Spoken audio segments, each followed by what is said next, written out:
नमस्कार आदाब, आप देख रहे हैं on record Meera Bhayandar.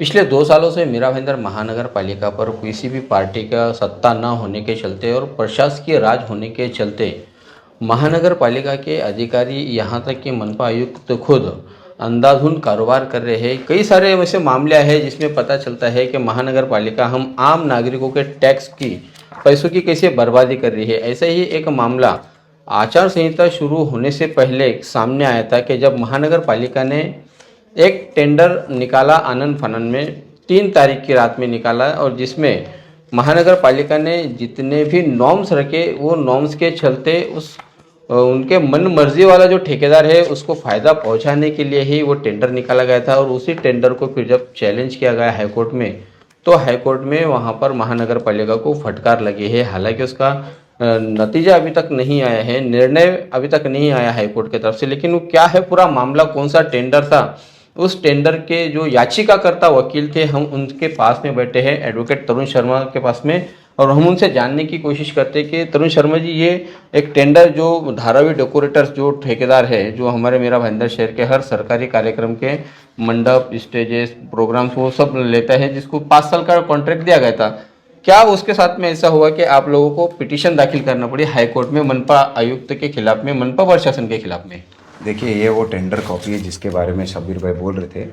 This is tender number notice number 87। अगर आप देखेंगे ये टेंडर जो निकला है वो निकला है 4,92,00,000 का, and for a period of 24 month. और ये B1 के अंडर है, जिसकी राशि जो एक आपको पता होगा कि हमें एक अमाउंट भरना पड़ता है कोई भी टेंडर अप्लाई करने के लिए, दैट इज़ 2,46,000। और ये टेंडर आप देखेंगे वेरी स्पेसिफिक 24 मंथ्स, यानी 2 साल।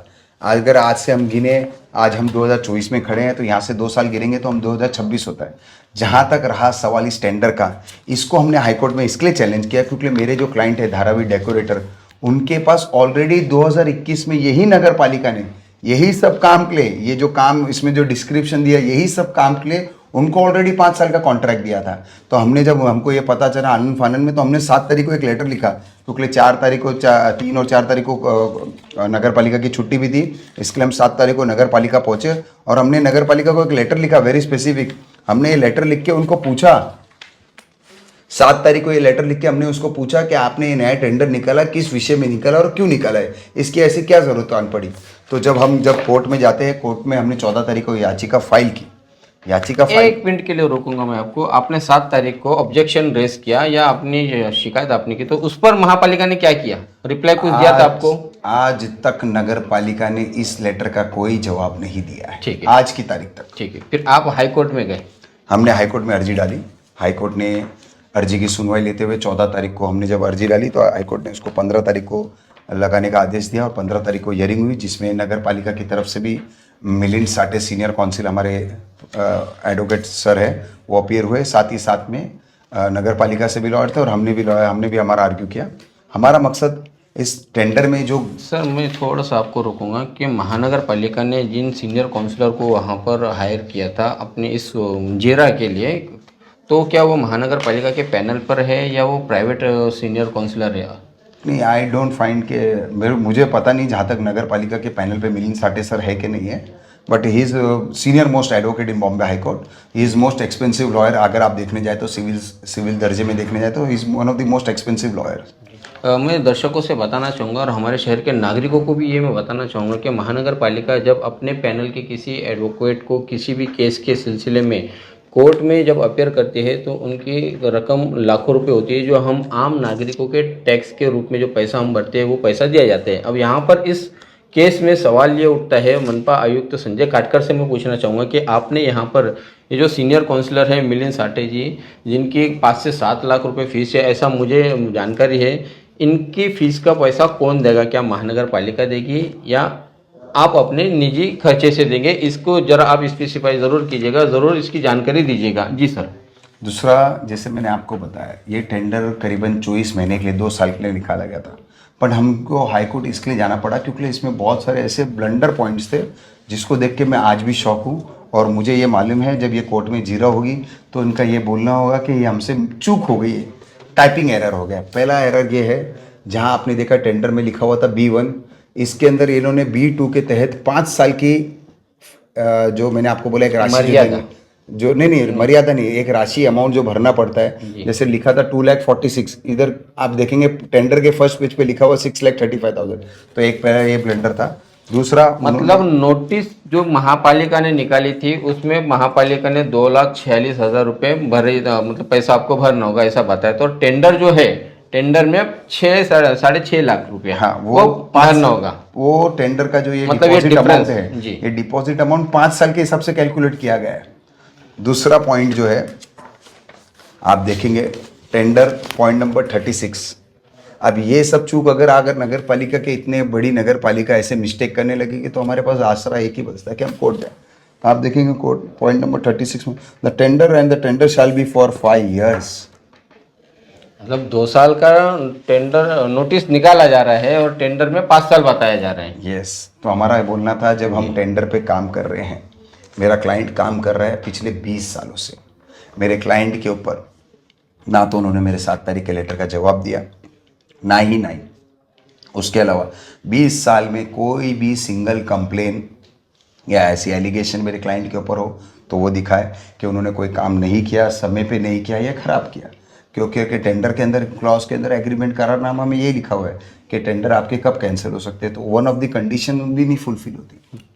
मैं आपसे ये जानना चाहूँगा शर्मा जी कि महानगर पालिका अगर किसी काम का कोई टेंडर निकालती है, तो अगर पहले से ही वो उस काम का एग्जिस्ट टेंडर है जो काम कर रहा है, जिसका एक ड्यूरेशन हो है, जो 5 साल अब तक उसका पूरा नहीं हुआ है, उसको और 2 साल पूरे करने बाकी है, तो क्या ऐसे में महानगर पालिका सेम टेंडर निकाल सकती है बगैर उस पुराने ठेकेदार को सूचित किए? देखो, मेरा तो एक ही मानना रहेगा इस विषय पे कि हमने ये पिटीशन इसी के लिए चैलेंज की है। हाईकोर्ट में हमने रिट पिटीशन डाली है।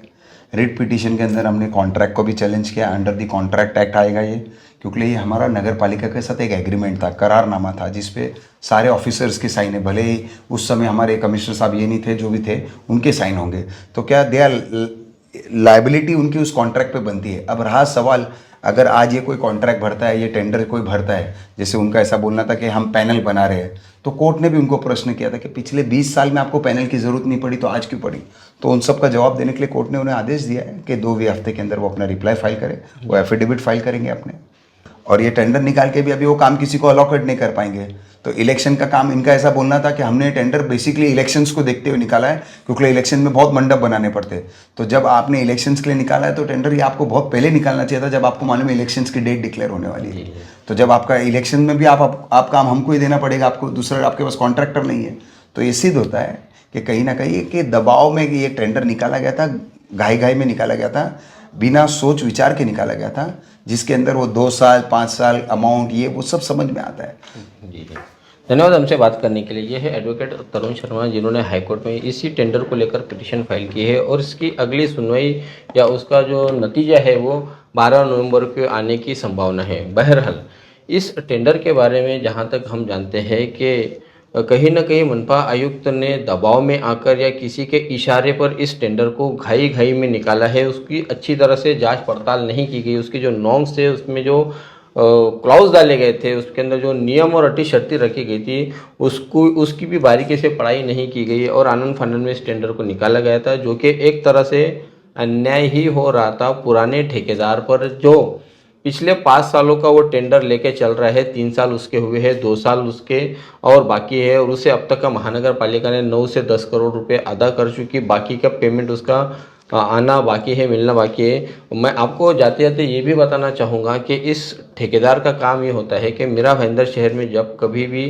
कोई भी धार्मिक कार्यक्रम होते हैं या चुनाव से जुड़े हुए कार्यक्रम होते हैं या महानगर पालिका के कोई उद्घाटन या कोई भी फंक्शन होता है, तो उस फंक्शन में पूरा डेकोरेशन का काम, चेयर्स देना या फिर पंडाल लगाना, लाइटिंग लगाना, महापालिका को सजाना, स्टेज बनाना, स्पीकर सेट करना, जनरेटर, टेबल वगैरह, इस पूरा काम 5 साल के लिए इस धारावी डेकोरेटर्स को दिया गया था, जिसे अब महानगर पालिका की मोनोपोली एक नई बनती जा रही थी कि इससे अब यहाँ से शायद काम इसका ख़त्म किया जाए। जिसके पीछे कुछ नेता भी है, ऐसा सुनाई दे रहा है कि उन नेताओं ने इसी शागिर धारावी डेकोरेटर से कई सारे काम किए हैं और उसका पैसा बकाया है, करोड़ों रुपए बकाया है। कुछ नेताओं ने इसी डेकोरेटर्स का दिया, नहीं तो हो सकता है कि उसी नेता के इशारे पर ये टेंडर निकाला गया हो।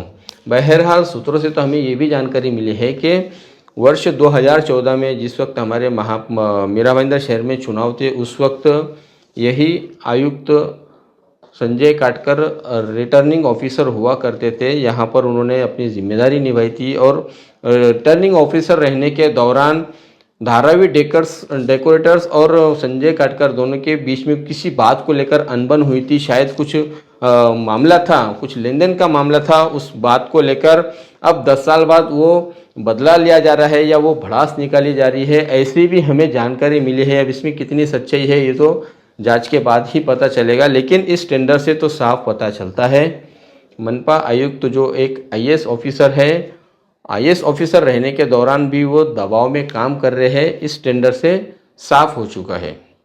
इस पूरे मामले में हम उनसे भी, मनपा प्रशासन से भी अपनी प्रतिक्रिया जानने की कोशिश करेंगे कि मनपा का क्या पक्ष है और मनपा ने क्यों इस टेंडर को निकाला था, वो भी आप दर्शकों तक ज़रूर पहुंचाने की कोशिश करेंगे। तब तक आप हमारे साथ बने रहे। कैमरामैन आरिफ कुरैशी और साबिर शेख के साथ ऑन रिकॉर्ड मीरा भाईंदर। धन्यवाद।